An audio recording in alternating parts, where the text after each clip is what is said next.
Hello and welcome to I Care, I Volunteer, the show that brings to you the issues that concern our communities. Before we start, let me introduce you to Volunteer MBC, your local volunteer center serving the cities of Mississauga, Brampton, and Caledon. Volunteer MBC helps to connect volunteers in Peel to meaningful volunteer opportunities. So if you are looking for a volunteer opportunity, log on to volunteermbc.org to ensure that you receive a meaningful volunteer opportunity. Volunteer MBC also offers many learning opportunities via its Learning Center for Volunteer Engagement, professionals, board members, and volunteers of all ages. Peel's senior population is increasing at almost 3 times the rate of Ontario.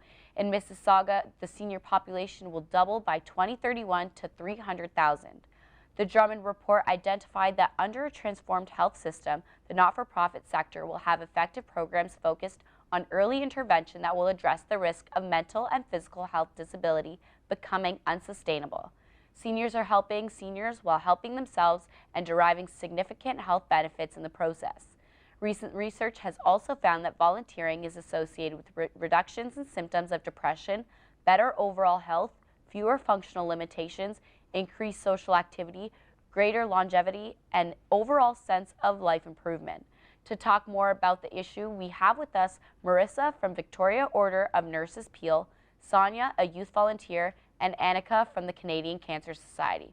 But first, we have a special guest for today's episode, John Cottle, who performs at Seniors Day and residential programs. And for special needs groups, he believes that nothing can replace the smiles that he sees on the faces of his audience. We've got John Cottle in studio today here on the set of I Care, I Volunteer at Rogers TV. So I just have a quick question about your experience and what started this passion for music. What impact do you feel that this music that you're playing has on the people that you're playing it for? Well, the music that I play is primarily at seniors' homes, daycares and residences, and I find that people react so much to music. It brings out, to see the smiles on their faces, to hear them singing along with me as I'm singing, it's such a wonderful feeling. And it's all about music, that, the power of music that affects people. I mean, we all have it inside us, that feeling for music of some, whatever type it might be. But it's so wonderful to see, as I'm singing and playing along, as the show goes on, that people start smiling, I see the lips moving, they're singing along with me. And it's such a great feeling. I'll even stop singing halfway through a song. I still keep playing the guitar, yeah, and the whole room is singing with me. That is such a wonderful feeling. It's, yeah, it can't be beaten. That's perfect. So going into the break, we're just going to get you to play a few bars for us and to show us what you do. Okay, all right? Sure, yeah. Go ahead. Okay, yeah. Can I tell you a bit about the song first? What I like to do when I'm singing is sing to people in their language. Okay. And what I did is a song called Goodnight Irene, and I rewrote the chorus so that I could sing to as many different people in different languages as possible. Buenas noches, Irene, arrivederci, Irene, auf Wiedersehen, Irene, dobra noche, sayonara, Irene, bonsoir, René, je ferai dans ma rêve.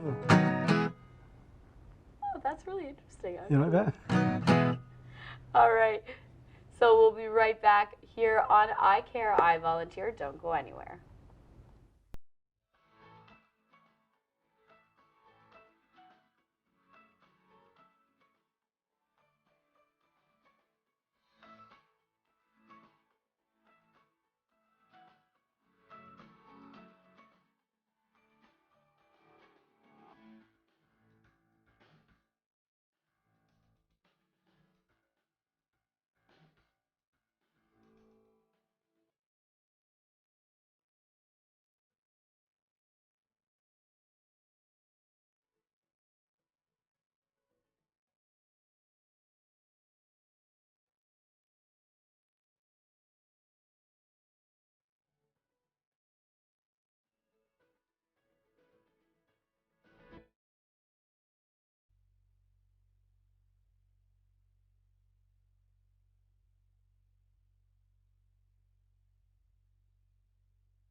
Welcome back to I Care, I Volunteer. I'm your host, Taylor Lewis. Thank you so much for joining me here today, ladies.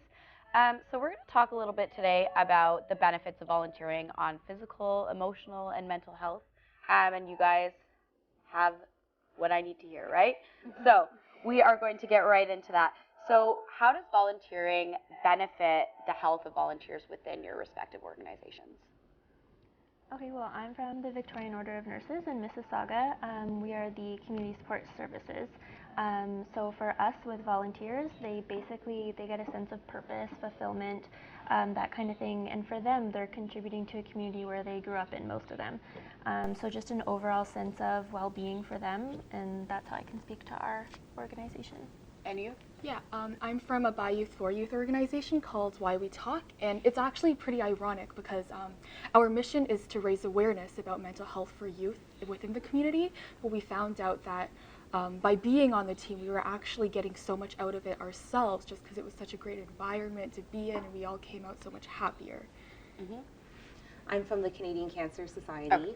and yes, I can basically all the same things with the Canadian Cancer Society volunteers. A lot of volunteers come up to me and they just say how happy they are and how fulfilled they are to volunteer in their community and give back. So I think it's just an overall sense of being happier. It also decreases stress, and yeah, I think it's just a great experience. Yeah, I just want to go into a little bit. So you work with a mental health organization, Yeah. right? So do you find that a lot of volunteers that are with you guys themselves suffer from any type of mental illness?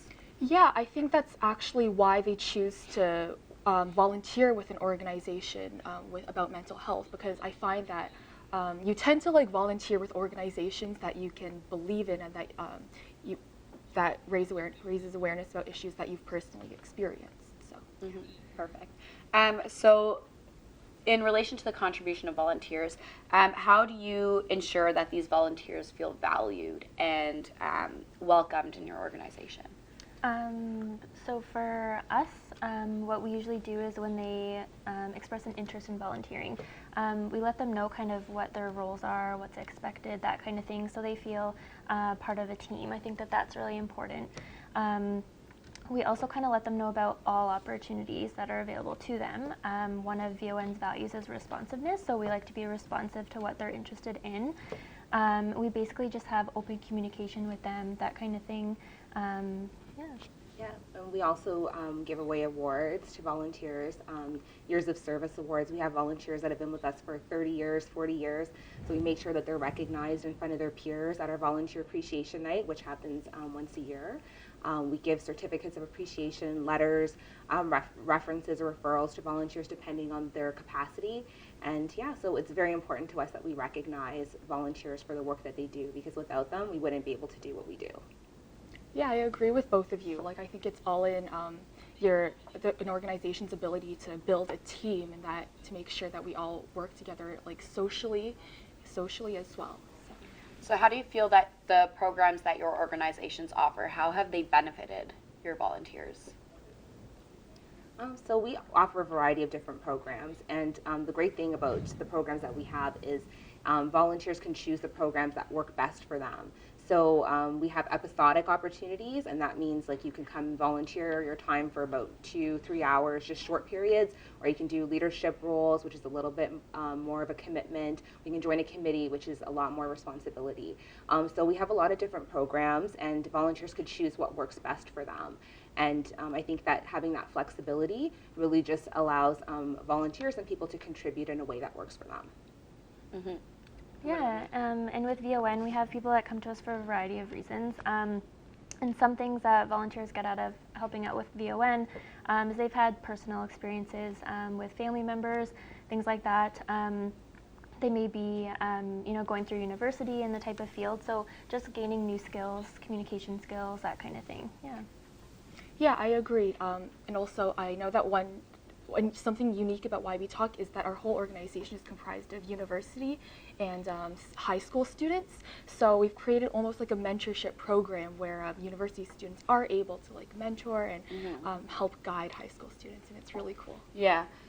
So I want to know a little bit more about your organization. Do you guys have specific programs that that are geared towards different groups of people within the organization, or do they all kind of perform the same kind of roles? Yeah, so at VO1 Peel, we have the Volunteer Visiting and Congregate Dining program that utilizes volunteers.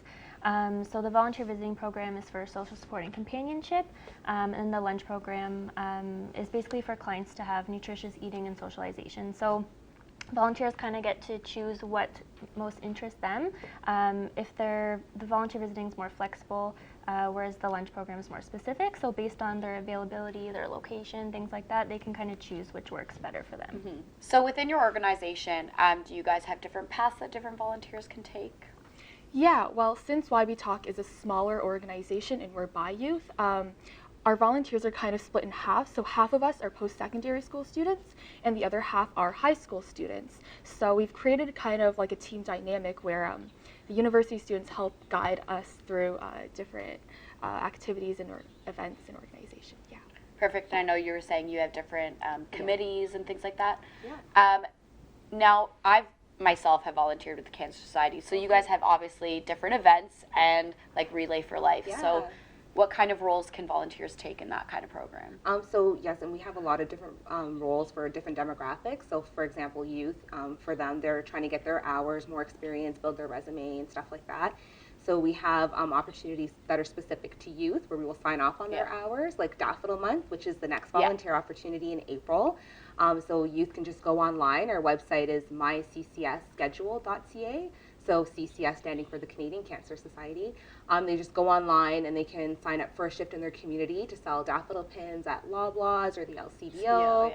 And it's a really quick way to get their volunteer hours, and it's also very meaningful. So that's one way that we can really engage the youth demographic.